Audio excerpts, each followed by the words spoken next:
1947 में जब ब्रिटिश भारत का विभाजन हुआ, तब उपमहाद्वीप में 565 से अधिक रियासतें थीं। इन रियासतों को यह अधिकार दिया गया कि वे भारत या पाकिस्तान में से किसी एक में विलय करें। जम्मू कश्मीर एक ऐसी ही रियासत थी जो भौगोलिक रूप से रणनीतिक थी और जिसकी सीमाएं भारत, पाकिस्तान और चीन से मिलती थीं।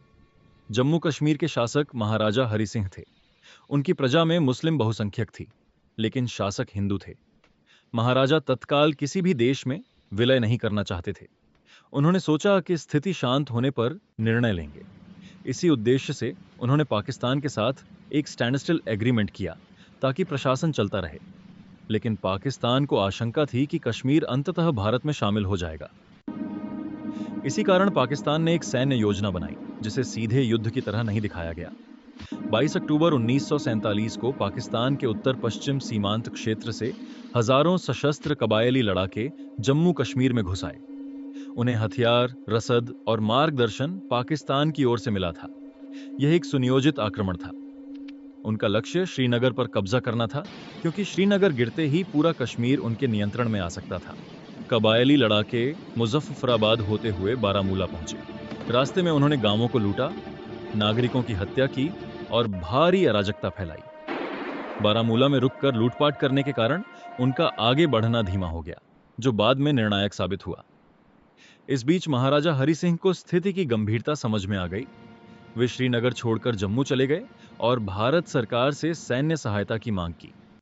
भारत सरकार ने स्पष्ट किया कि सेना तभी भेजी जाएगी जब जम्मू कश्मीर औपचारिक रूप से भारत में विलय करेगा। 26 अक्टूबर 1947 को महाराजा हरि सिंह ने इंस्ट्रूमेंट ऑफ एक्सेशन पर हस्ताक्षर किए। इसके साथ ही जम्मू कश्मीर कानूनी रूप से भारत का हिस्सा बन गया। अगले ही दिन 27 अक्टूबर 1947 को भारतीय सेना के जवानों को वायुसेना के डकोटा विमानों द्वारा श्रीनगर एयरपोर्ट पर उतारा गया। यह निर्णय अत्यंत महत्वपूर्ण था, क्योंकि यदि एयरपोर्ट दुश्मन के हाथ में चला जाता तो आगे कोई सहायता पहुंचाना संभव नहीं होता। भारतीय सेना ने सबसे पहले श्रीनगर एयरपोर्ट और उसके आसपास के क्षेत्रों को सुरक्षित किया। इसके बाद बारामूला की ओर बढ़ते हुए कबायली लड़ाकों को रोका गया।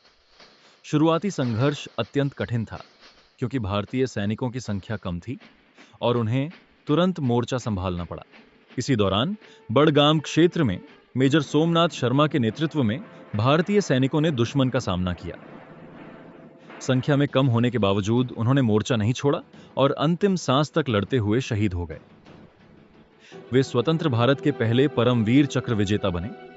1947 के अंत तक लड़ाई जम्मू, कश्मीर घाटी और लद्दाख के विभिन्न हिस्सों में फैल चुकी थी।